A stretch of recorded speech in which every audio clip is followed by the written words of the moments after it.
రఘురామయ్య గారు, రఘురామయ్య గారు అన్న నర్సు పిలుపుతో డాక్టర్ రూంకు ఎదురుగా వెయిటింగ్ హాల్లో కూర్చొని ఉన్న రఘురామయ్య అతి కష్టం మీద కుర్చీలో నుంచి లేచి భార్య పద్మావతమ్మ సహాయంతో మెల్లగా నడుచుకుంటూ డాక్టర్ రూంలోకి వెళ్ళాడు. ఏంటి సమస్య అన్న డాక్టరమ్మ ప్రశ్నతో ఉన్న శక్తినంతా కూడగట్టుకొని మోకాల నొప్పులమ్మా, నడుస్తుంటే భరించలేని బాధ, మోకాళ్ళ మీద పెద్ద బండరాయి పెట్టేసినంత బాధ అని చెప్పాడు రఘురామయ్య. ఎప్పటినుంచి అనే మరో ప్రశ్నకు 10-15 రోజులుగా ఈ మాయదారి నొప్పులు అవస్థ పెడుతున్నాయమ్మా అని చెప్పాడు. సెటస్కోప్ తీసుకొని ఛాతీపైన వీపు మీద పెట్టి చూసి మోకాలపైన తన వద్ద ఉన్న స్టీల్ సుత్తితో మెల్లగా కొట్టిన తర్వాత లెటర్ ప్యాడ్ పైన ప్రిస్క్రిప్షన్స్ రాస్తూ, పెద్దయ్యా, వారం రోజులకి టాబ్లెట్స్ రాసిస్తాను. ఇవి వాడితే నొప్పి తగ్గిపోతుంది. మీరేం భయపడవలసిన పని లేదు. ధైర్యంగా ఉండండి అని చిరునవ్వుతో చెప్పింది. డాక్టరమ్మ నవ్వుతూ చెప్పిన సమాధానానికి రఘురామయ్యకి నొప్పి సగం తగ్గినట్లనిపించింది. డాక్టరమ్మ రూమ్ నుంచి వెలుపలికి వచ్చి మెడిసిన్స్ తీసుకుని ఊరెళ్ళడానికి బస్టాండ్కు చేరుకునేసరికి ఎక్కవలసిన బస్సు సిద్ధంగా ఉంది. రఘురామయ్యది విజయవాడ సిటీకి 15 కిలోమీటర్ల దూరంలో ఉన్న వేణుగోపాలపురం అనే చిన్న పల్లెటూరు. భార్యాభర్తలిద్దరూ బస్ ఎక్కి కూర్చోగానే, అమ్మా, ఎక్కడున్నారు? డాక్టరమ్మ ఏం చెప్పింది అని కొడుకు అభిరామ్ నుంచి ఫోన్ వచ్చింది. భయపడవలసిన పనేం లేదు. వారం రోజులు మందులు వాడితే నొప్పి తగ్గిపోతుందని చెప్పారా. మేమిప్పుడు బస్సులో ఉన్నాం. కాసేపట్లో బయలుదేరుతుంది అని చెప్పింది పద్మావతమ్మ. సరే, మీరు జాగ్రత్తగా వెళ్ళండి. నేను వారంలో ఇంటికి వస్తాను అని చెప్పి ఫోన్ పెట్టేశాడు అభిరామ్. రఘురామయ్యకు అభిరామ్తో పాటు అనసూయ అనే కూతురు కూడా ఉంది. అభిరామ్ ఎండీలో పీడియాట్రిక్స్ చేసి హైదరాబాద్లోని ఓ ప్రైవేట్ హాస్పిటల్లో జాబ్ చేస్తున్నాడు. అనసూయ బీటెక్ చేసి హైదరాబాద్లోనే సాఫ్ట్వేర్ కంపెనీలో పనిచేస్తుంది. డాక్టరమ్మకు పట్టుమని 25 కూడా ఉండవు. ఎంత ఓపిక, ఎంత వినయం! అప్పుడే అంత పెద్ద డాక్టరమ్మ అయిపోయింది. ఇలాంటి అమ్మాయి మన అభిరామ్కు పెళ్ళమైతే బాగుంటుంది. ఏమంటావే అన్నాడు రఘురామయ్య. నేను కూడా అదే మనసులో అనుకున్నానయ్యా. కాకపోతే నువ్వు బయట కనేశావు అంతే. అవును, వాడే కదా ఈ డాక్టరమ్మ దగ్గరకు పొమ్మంది. వాడికి కానీ ఈ అమ్మాయి ముందే తెలుసంటావా? ఏమో, ఆ దేవుడికే తెలియాలి. ఈ సంగతి వాణ్ణే అడిగితే పోలా? ఆ, వద్దు వద్దు, ఒకవేళ అదే నిజమైతే వాడే చెప్తాడులే అన్నాడు రఘురామయ్య. ఇంతలో వేణుగోపాలపురం అన్న కండక్టర్ కేకతో బస్సు దిగి ఇంటి ముఖం పట్టారు ఇద్దరు. రఘురామయ్య తండ్రి సుబ్బరామయ్యకు 4 సంతానం. అందులో రఘురామయ్య పెద్దవాడు. వెంకట్రామయ్య రెండో సంతానం. శేషయ్య తర్వాత 4వసారి శకుంతల పుట్టింది.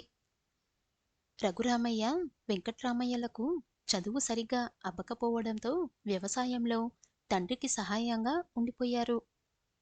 తాము చదవకపోయినా తమ్ముడు బాగా చదువుకోవాలని ఆశించారు అన్నలిద్దరూ.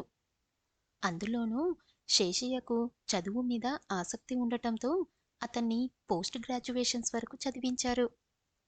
తన అన్నయ్య శేషయ్య ప్రభావం శకుంతల మీద పడటంతో తను ఎకనామిక్స్లో పోస్ట్ గ్రాడ్యుయేషన్ చేసి స్టేట్ బ్యాంక్లో ఉద్యోగం సంపాదించింది.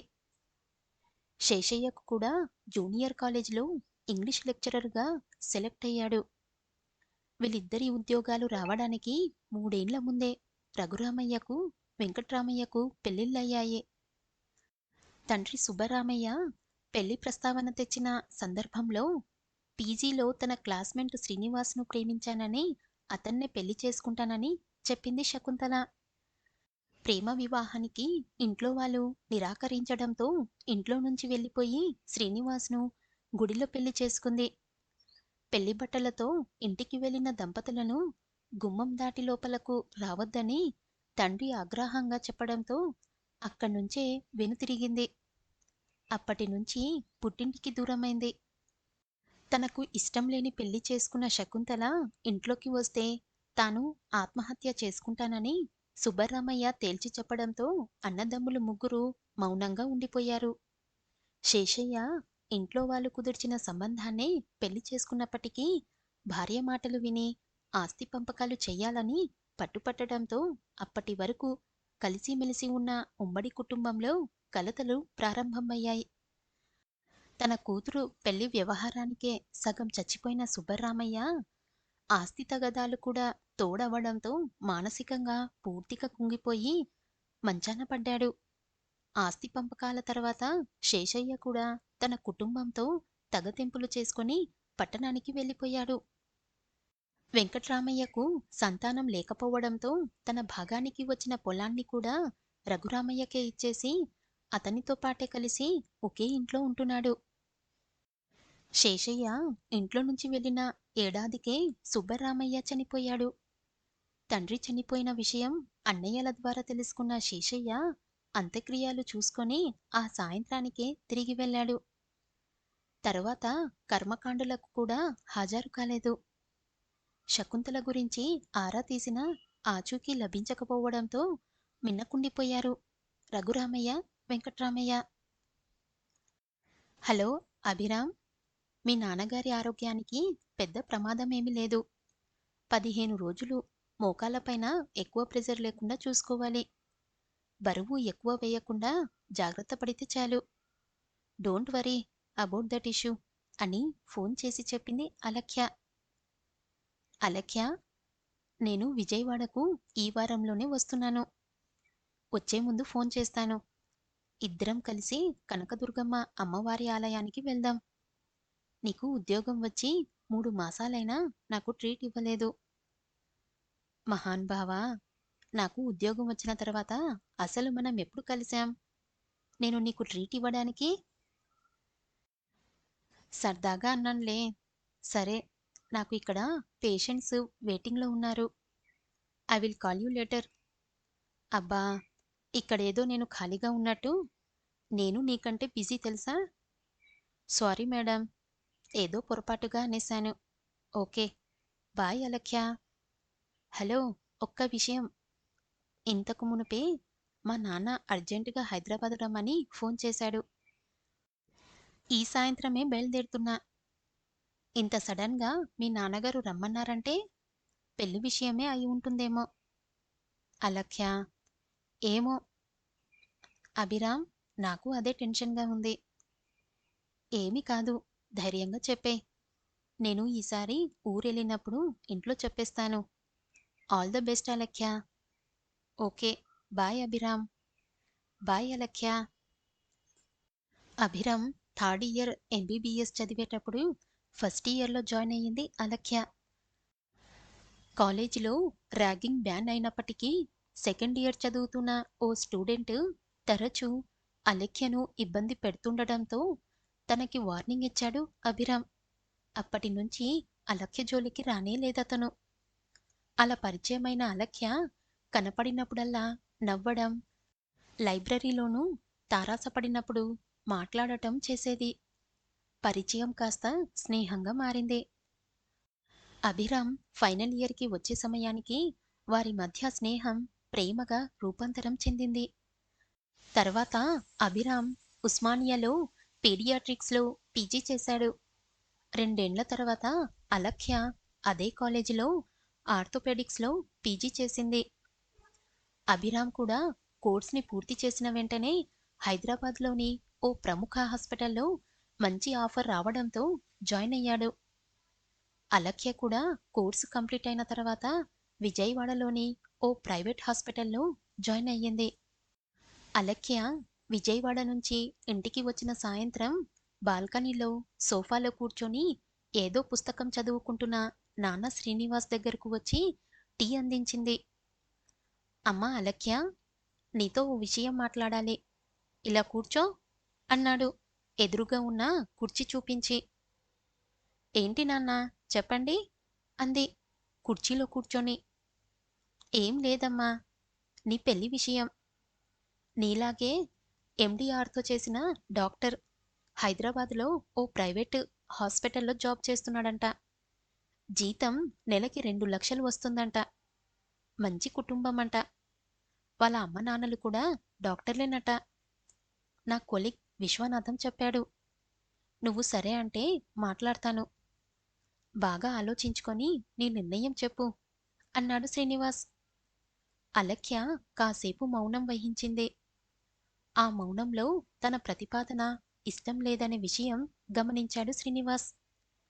ఏంటమ్మా, ఎవరినైనా ప్రేమించావా అనే ప్రశ్నకు అలక్య కాస్త కంగారు పడుతుంటే, ఏం పర్లేదు, చెప్పమ్మా అన్నాడు శ్రీనివాస్. నాన్నా, నేను అభిరామ్ అనే అతన్ని ప్రేమించాను. తను నాకంటే 2 ఏళ్లు సీనియర్. అతను ఎండీలో పీడియాట్రిక్స్ చేశాడు. మెడిసిన్ చదివేటప్పటి నుంచి ప్రేమించుకున్నాం. వాళ్ళది ఏ ఊరు? వాళ్ళ నాన్నగారు ఏం చేస్తారు? విజయవాడ దగ్గర వేణుగోపాలపురం. వాళ్ళది వ్యవసాయ కుటుంబం నాన్నా. ఏంటి, వేణుగోపాలపురమా? వాళ్ళ నాన్నగారి పేరేమిటి? రఘురామయ్య గారు అంది అలక్య. ఏంటండి, తండ్రి కూతురు రహస్యాలు మాట్లాడుకుంటున్నారు? ఏమిటి విషయం అంది మార్కెట్ నుంచి అప్పుడే వచ్చిన శకుంతల. ఏం లేదు శకుంతల, తనకు రేపు విలేజిలో మెడికల్ క్యాంప్ ఉందంట. అందుకోసం ఇవాళే వెళ్ళాలంట. అదే మాట్లాడుకున్నాం అన్నాడు శ్రీనివాస్. అసలు అలక్యను ఎందుకు రమ్మన్నారో ఆ విషయం మాట్లాడారా? సరే అలక్య, నువ్వు నీ రూంలోకి వెళ్ళు, తర్వాత మాట్లాడతాను అని అలక్యను అక్కడ్నుంచి పంపించేశాడు శ్రీనివాస్. ఏంటండి, పెళ్లి విషయం మాట్లాడకుండా అలా పంపించేశారు? శకుంతల, ముందు నువ్వు కూర్చో, చెప్తాను. సరే చెప్పండి అని కుర్చీలో కూర్చుంది శకుంతల. శకుంతల, మన అనుమానమే నిజమైంది. అలక్య దగ్గర పెళ్లి ప్రస్తావన తేగానే తన ముఖం ముభావంగా మారిపోయింది. ఎవరినైనా ప్రేమించావా అంటే మొదట కంగారు పడింది. తర్వాత ఏం పర్లేదు చెప్పమ్మా అంటే అప్పుడు తన ప్రేమ విషయం బయటపెట్టింది. ఎవరా అబ్బాయి? వాళ్ళు నీకు బాగా తెలిసిన వాళ్ళే. నాకు తెలిసిన వాళ్ళా? టెన్షన్ పెట్టకుండా చెప్పండి. అలక్య ప్రేమించింది ఎవరినో కాదు, మీ పెద్దన్నయ్య రఘురామయ్య గారి అబ్బాయిని. అతని పేరు అభిరామ్. అతని అన్నయ్య పేరు వినగానే శకుంతల ముఖంలో ఆనందంతో పాటు దుఃఖం కూడా తొంగి చూసింది. ఏంటి, మీరు చెప్పేది నిజమా? అవును శకుంతల, అబ్బాయి కూడా ఎండీలో పీడియాట్రిక్స్ చేశాడంట. ఎంత శుభవార్త చెప్పారండి. ఇది కల, నిజమా? నమ్మలేకపోతున్నాను. నిజమే శకుంతల, నాకు ఆశ్చర్యంగానే ఉంది. విధి ఎంత విచిత్రమైనదో కదా. అవును, రఘురామయ్య మా అన్నయ్య అని అలక్యకు తెలుసా? తెలీదు. అయితే ఒక పని చేద్దామండి, మనం రేపే ఊరెళ్ళి మా అన్నయ్య వాళ్ళతో పెళ్లి విషయం మాట్లాడి సంప్రదాయం ప్రకారం మన ఇంటికి పెళ్లి చూపులకి రమ్మని ఆహ్వానిద్దాం. తర్వాత పెళ్లి ముహూర్తం నిర్ణయిద్దాం. ఈ విషయం ఎట్టి పరిస్థితుల్లోనూ అలక్యను తెలియకూడదు. దాన్ని సర్ప్రైజ్ చేద్దాం. శకుంతల, మన పెళ్లి విషయంలో మీ ఇంట్లో వాళ్ళు ఎంత రాద్ధాంతం చేశారో అప్పుడే మర్చిపోయావా? మనం కొత్తగా పెళ్లి చేసుకొని ఇంటికి వెళ్ళినప్పుడు కన్న కూతురని కూడా లేకుండా నిర్దాక్షిణ్యంగా గుమ్మంలో నుంచే పంపించేశారు మీ నాన్నగారు. అదెలా మర్చిపోతానండి? కానీ ఆ సమయంలో ఏ తండ్రైనా అలానే చేస్తాడు. అయినా ఇప్పుడు అవన్నీ ఎందుకండి? ఇప్పుడు మనం ఆలోచించాల్సింది అలక్య పెళ్లి గురించి. మీ అన్నయ్య వాళ్ళు ఈ పెళ్లికి ఒప్పుకుంటారా? ఒకవేళ మీ అన్నదమ్ములు ఒప్పుకున్నా మీ నాన్నగారు అంగీకరిస్తారా? ఒప్పుకుంటారని నాకు నమ్మకముందండి. అయినా ఏదైనా ప్రయత్నం చెయ్యనిదే ఎలా తెలుస్తుంది? మన ప్రయత్నం మనం చేద్దాం. తర్వాత అంతా ఆ దేవుని దయ. సర్లే శకుంతల, ఈరోజు అలక్య ఎలాగో ఊరెళ్తుంది. కాబట్టి మనం రేపే మీ ఊరెళ్దాం. సరేనండి. మాటల్లో పడి వంట విషయం మర్చిపోయాను అంటూ వంటగదిలోకి వెళ్ళింది శకుంతల. రఘురామయ్య ఇంటి ముందు కారాగింది. కారు దిగి తన ఇంటి పరిసరాలు చూడగానే శకుంతలకు పాత జ్ఞాపకాలు గుర్తుకొచ్చి కళ్ళల్లో నీళ్లు తిరిగాయి. కన్నీళ్లను బలవంతంగా ఆపుకొని ఇంటి గుమ్మం దగ్గరకు వెళ్ళింది. అప్పుడే ఇంట్లో నుంచి బయటకు వస్తున్న రఘురామయ్యను చూసి, బాగున్నావా అన్నయ్య అని పలకరించింది. ఎవరు? శకుంతలా, నువ్వా? రామ్మా, లోపలికి రా. ఏంటి తల్లి, ఇన్ని రోజులకు మేము గుర్తొచ్చామా? ఇన్ని రోజులు ఏమైపోయావ్? ఎక్కడున్నారు? రండి బావగారు, అలా కూర్చోండి ఆహ్వానించాడు రఘురామయ్య. హైదరాబాదులో ఉంటున్నామన్నయ్యా. ఏమయ్యో, ఎవరొచ్చారు అంటూ వంటింట్లో నుంచి హాల్లోకి వచ్చింది పద్మావతమ్మ. గుర్తుపట్టలేదా? మా చెల్లెలు శకుంతల ఆనందంగా చెప్పాడు రఘురామయ్య. శకుంతల, నువ్వా? ఎంత మారిపోయావే? ఏం తమ్ముడు, బాగున్నారా అని పలకరించింది పద్మావతమ్మ. బాగున్నాం వదినా, మీరు బాగున్నారా? అవును, అన్నయ్య నాన్న ఎక్కడా? పొలానికేమైనా వెళ్ళారా అంది శకుంతల. ఇంకెక్కడి నాన్న శకుంతల, మీరెళ్ళిన 5 ఏండ్లకు నాన్న చనిపోయాడు.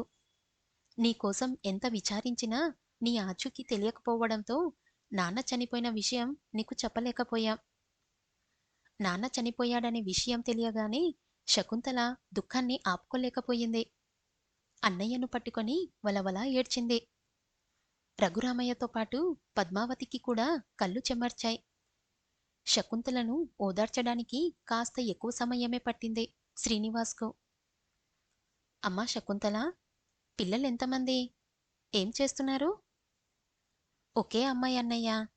డాక్టర్ చదివి విజయవాడలో ఓ ప్రైవేట్ హాస్పిటల్లో జాబ్ చేస్తుంది. నీకెంతమంది పిల్లలన్నయ్య? ఒక అమ్మాయి, అబ్బాయి. అమ్మాయి బీటెక్ చేసి హైదరాబాద్లో సాఫ్ట్వేర్ ఉద్యోగంలో ఉంది. అబ్బాయి డాక్టరు. వాడు హైదరాబాద్లోనే జాబ్ చేస్తున్నాడు. అమ్మాయికి పెళ్ళయిందా? ఆ విషయమే మాట్లాడ్డానికి వచ్చానన్నయ్య. నాతోనా? ఏంటో చెప్పమ్మా.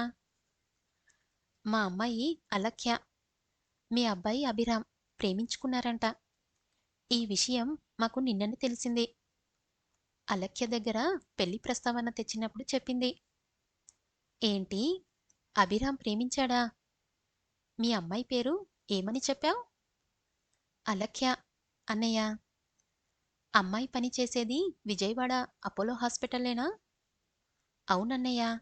నీకెలా తెలుసు? నేను చూపించుకున్నది అమ్మాయి దగ్గరే అమ్మా. ఎంత వినయం, ఎంత ఓర్పు! చక్కని పిల్లమ్మా అని చెప్పి తన భార్య పద్మావతి వైపు చూసి, నేను అప్పుడే చెప్పలే, ఈ అమ్మాయి మనవడికి ముందే తెలుసుంటుందని. ఈ అమ్మాయి మన కోడలైతే ఎంత బాగుంటుందో అని. మన అనుమానమే నిజమైంది.